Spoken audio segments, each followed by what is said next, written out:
मध्य प्रदेश के दमोह में देर रात एसडीएम की अनाज गोदामों पर छापेमार कार्रवाई हुई। गोदामों में क्वांटिटी से अधिक अनाज पाए जाने पर गोदामों को सीज किया गया। तेंदुखेड़ा एसडीएम की बड़ी कार्रवाई सामने आई है। जिले के तेंदुखेड़ा एसडीएम सौरभ गंधर्व ने देर रात धान खरीदी केंद्र और कुछ डीलरों के गोदामों का जायजा लिया। इस दौरान 2 व्यापारियों के गोदामों में अनगिनत अनियमितता मिली। इन गोदामों में क्वांटिटी से अधिक अनाज मौजूद होने के अलावा स्वीकृति से अधिक अनाज की खरीदी की गई, जिसके चलते एसडीएम ने गोदामों को सीज कर अनाज व्यापारी से लिखित स्पष्टीकरण मांगा है। वहीं इस कार्रवाई से नाराज 3 आरोपियों ने देर रात एसडीएम के निवास पर धावा बोलते हुए अनाधिकृत रूप से पिकअप वाहन लेकर धड़ल्ले से रेस्ट हाउस के अंदर घुस गए। इस पूरे घटनाक्रम का वीडियो नजदीक लगे सीसीटीवी कैमरे में कैद हो गया। आनन फानन में एसडीएम सौरभ गंधर्व ने मामले की सूचना तेंदुखेड़ा पुलिस को दी। इसके बाद मौके पर पहुंची डायल 100 ने तीनों आरोपियों को गिरफ्तार कर लिया। गनीमत रही कि घटना को अंजाम देने के पहले ही तेंदुखेड़ा पुलिस ने तीनों आरोपियों को गिरफ्तार कर लिया।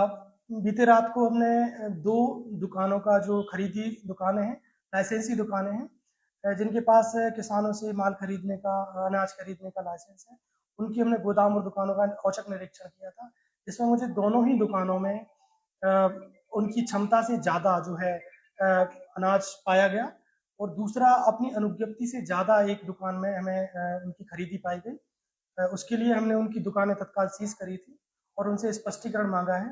इसी संबंध में दूसरा हमने उनके ऊपर जो मंडी का जो टैक्स लगता है, मंडी टैक्स के लिए भी हमने उनकी कार्रवाई करी है। इसके बाद जो एक्सेस में उनकी खरीदी हुई है उसका स्पष्टीकरण और आगे की जो कार्रवाई नियमानुसार हम कर रहे हैं। कितने क्विंटल माल पाया गया था? पहली दुकान जो थी उसमें लगभग 541 क्विंटल की जो खरीद उन्होंने करी थी, उसका उनके पास कोई दस्तावेज नहीं मिला था, स्टोरेज नहीं मिला था, हालांकि वो क्षमते में थी। दूसरी दुकान में उनकी क्षमता जो है 15 लाख प्रतिदिन की जो उनकी क्षमता है, उससे लगभग दोगुनी, लगभग 30 लाख रुपए की उन्होंने खरीद की थी और वो हमने इसी वजह से उसको सीज भी किया था। अब उसका स्पष्टीकरण हमने उनसे मांगा है कि वो खरीद कैसे हुई और उनका स्पष्टीकरण आने के उपरांत हम उस पर नियम अनुसार आगामी कार्रवाई। देर रात कुछ लोग अनाधिकृत रूप से आपके गृह निवास पर प्रवेश करते हैं, शासनिक दृष्टिकोण से किस तरीके से देखते हैं?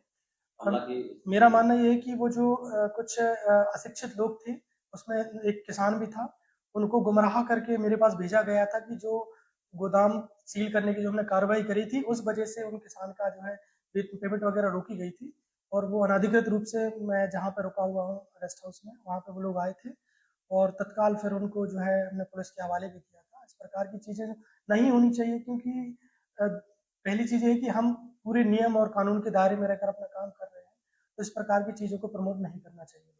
क्या कार्रवाई की गई उनके खिलाफ? उनको हमने तत्काल रूप से वैसे 151 की कार्रवाई में उनके ऊपर तत्काल करी थी और उनको जो है हमने वो किया था, तत्काल थाने में भेजा गया था।